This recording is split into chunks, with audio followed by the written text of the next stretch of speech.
Yeah, but we can cut all this part out. Okay. So, I'm trying to be a good host. I know you're both English and French. Oh, I like it. Very nice. I've got you tea. Thank you. And for the internet, proper tea, no sugar, and Croissant. a croissant. Oh, pretty good. Yeah. Well, So- thank you. I appreciate it. And you don't have to partake, but I thought it'd be fun. Yeah, very nice. And Cheers. actually, that's more like immune tea or something. Okay. I don't know that we'll I had any pretend like. it's black tea, breakfast tea with Yeah. a dash of milk in it. Builder's tea. Yeah. So, where are you right now? We're in Flagstaff, and it's beautiful weather, and we're very high in elevation. Yeah, 7,000 feet. Yeah. So you've come up here to train. I think probably not more importantly, but the training program, because this is your first year with The lifetime. Lifetime. And how many races deep are we? We're 2 races deep, 2 gravel races, so there are still 3 mountain bike races and 1 gravel race left. Okay. And you come from so let's talk about your background then, Mm-hmm. and how you got to this point in cycling. I know a little bit about you, Mm-hmm. and you started, cycling your parents a little bit, and then it transferred into triathlon. Yeah, it wasn't very linear. Well, actually, I started triathlon when I was 12, and Okay. I started with my mom. So it was triathlon first. Yeah, triathlon first. And no one in my family was really athletic. I mean, not like tied to a sport. Sure. But I got really into triathlon, got good pretty fast, and actually got better at running than the sport of triathlon itself. Yeah. I got recruited to run for ASU. They're smart. They fly you out in the winter when it's shitty weather everywhere else, and it's beautiful. Yeah. 75 degrees in December. It was great. So I ran for ASU and got injured, medically retired, then wanted to keep being competitive, so started cycling, or just cycling, the sport of cycling, with the ASU cycling club. So it's like you go and train, or you do a group ride, and then you grab some pizza. And so not the structured training that was used to as a triathlete, or trying to balance 3 different sports. Yeah. This was more casual, a gentle entry into Yeah, cycling. it was great. It was what I needed after being in the deep end with triathlon and running and big competitions. So it was good to reconnect to sport that way. Okay. Yeah. And then, so we met last year. You came up here and had a chance from somebody that you had met in Oregon at the Oregon Trail Race. You saw her up here, and she had asked you, like, oh, are you going to do the Bear Howard, which is a race that I also put on, and you hadn't even heard of it the next day, or I remember you reaching out via email. Yeah. You're like, can I get in? Yeah. We made some arrangements. You got in. I think you won the female category, the 60. And so that was my introduction to you. You and your husband were up here for a week then. And then now, at some point, we've moved forward, and you reached out again this winter, like, hey, can I come up this summer just to get out of Tucson? What do you think? What do you think of the rides? What do you think of the community? What do you think of just the location? You're at 7,000 feet, so you're doing elevation training. The recovery's got to be a little bit more tricky. Yeah, it's okay. I'm used to doing nothing after rides now. So no, I got the hang. In regards of putting your feet up. Yeah. Okay. Yeah. Taking care of yourself. Yeah. Get that food and that nap in, and then you go. Yeah.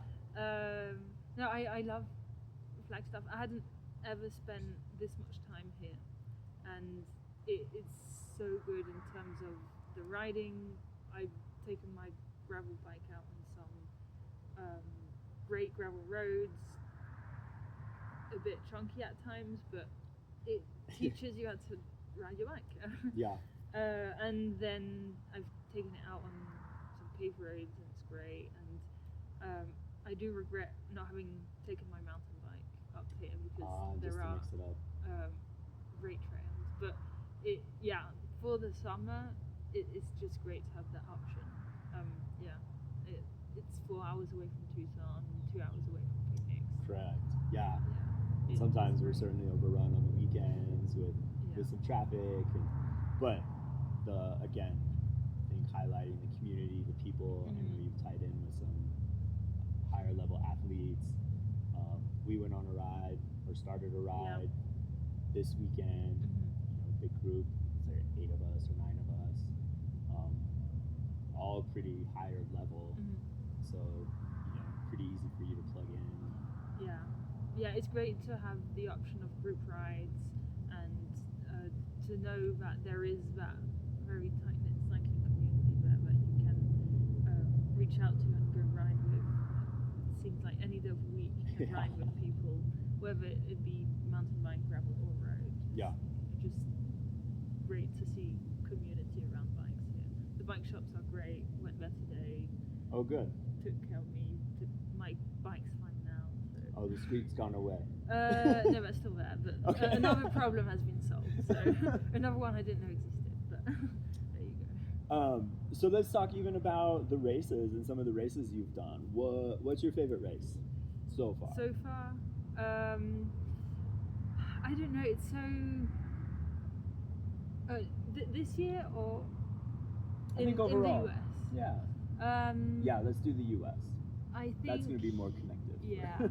I do think Oregon Trail is special because you really get that community. Everybody says it's a summer camp disguised as a bike race. Absolutely. And it really is that. And you get to meet loads of people. It's exhausting, but you come out of it so replenished. Sure. I've had something similar. I did the Trans Rockies run, and it was 6 days, but you all camp together, and you come to the same place, and you're eating together. And, you're this moving circus for 6 days. And if you go to any other race, you might meet people, chat for 5 minutes, think, oh, that was a cool person. Yeah. And then part ways. But this really enables you to see people maybe in all their different states. Because you go through everything. Tired, grumpy, crampy, happy. With a s'mores in the hand. So it is really a great opportunity to meet people. And I ran into someone who had done Oregon Trail in Tucson, who was just training there for a few weeks. They were like, oh yeah, I remember you. Oh, nice. It just helps you meet people that maybe you wouldn't, especially racing in the elite field. We hang out and spend time with people in our category. Almost in a silo. Yeah, and you might see the other categories like at the expo or after the race, but you don't see these people from other categories a lot. Whereas here you really get to talk to them, and it really reconnect to the essence of the sport. Yeah. And see why all these people. Some people are competing against themselves. Of course. Just want to finish. Goals. Yeah. That it really is something special for that. Yeah. That's good. And that was how you even made the initial connection with Audra, who introduced you to then Bear Howard. So as it all again. Yeah, exactly. Tight-knit community and flows and. Yeah, that's true. So then in closing, I wanted to ask, Unbound, 5th? Okay, 5th, which is a great finish. First time ever doing Unbound. I have to ask, what was going through your mind on the attack, the finish climb, less than a kilometer out? You're the one that set the tone. Yeah, so 30 kilometers out, I thought that I had already decided that's what I was going to do, because I didn't want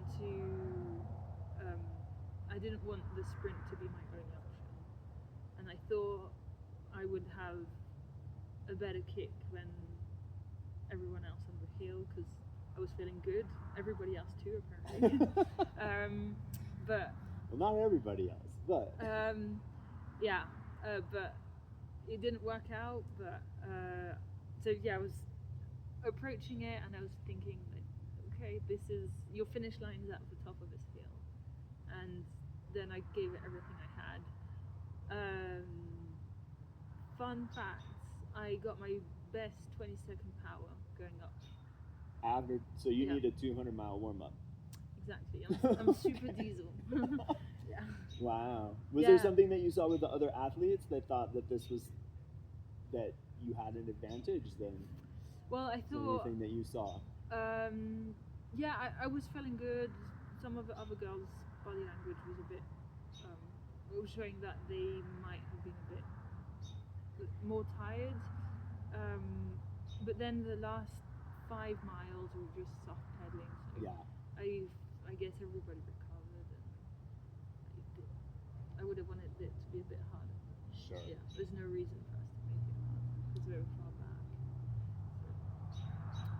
So silver lining, I got a best 20-second power. But it is funny actually because I got best 22nd in that race in the last 3 minutes or whatever, and I also got a best 2-hour power in the last 2 hours of a race. Wow. So it really shows that Unbound, you need every kind of power. Sure. To do Interesting. well. Yeah, you need great 2-hour, 10-hour power. and you also need good short power. Burst. Yeah. Wow. So, Yes. Well, I mean, obviously, there's nothing to be disappointed about. No. The first time doing 200 miles, No, absolutely. you placed 5th with a very deep field. Mm-hmm. So you're always welcome up in Flagstaff. It's been fun having you. Good luck with the rest of the season. Thank you. And I'm sure we'll be chatting again soon. Yeah. Thank you so All much. right. We could probably keep it going for a long, long time.